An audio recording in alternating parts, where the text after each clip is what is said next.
Tamad na sa pagbabayad ng terminal fee ang mga overseas Filipino workers simula sa Abril.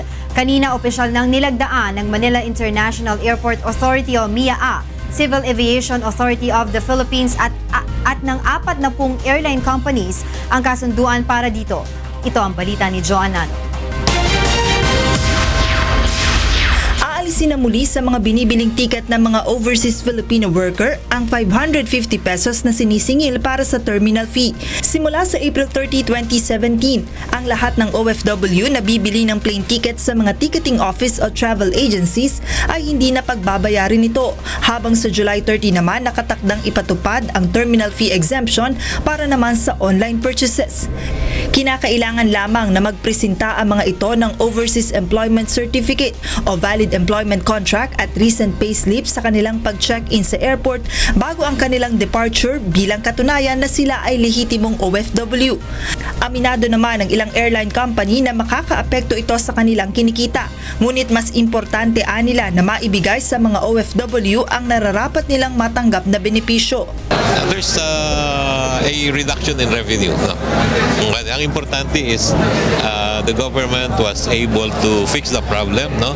Konting sacrifice lang on the part of the airline and also on the part of the passengers. No? But in the end, it's for the benefit of the riding public. No? Labis namang ipinagpapasalamat ng mga OFW at ng mga grupong nagsusulong ng karapatan ng mga manggagawang Pilipino ang hakbang na ito ng pamahalaan na anila'y magdudulot sa kanila ng malaking kaginhawaan. Sobrang regalo talaga ito sa mga OFWs. Ito ay isang pagtatama.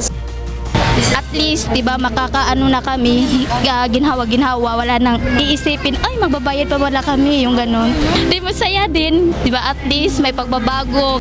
Samantala, tiniyak naman ng MIAA na tuloy-tuloy pa rin ang pagre-refund nila sa terminal fees na nasingil sa mga OFW sa ilalim ng nagdaang pamamahala. Kinakailangan lamang na makipag-ugnayan ang mga ito sa accounting section ng MIAA at magpresenta ng kaukulang mga dokumento upang makakuha ng refund. Wala tayong prescription. Pag hindi ho na-refund, pwede ho nilang puntahan ang aming opisina. Pwede ho nilang i-refund yung mga dati ho nilang nagamit at hindi ho na-refund pag alis ho nila. Joan Nano, UNTV News and Rescue, Pasay City.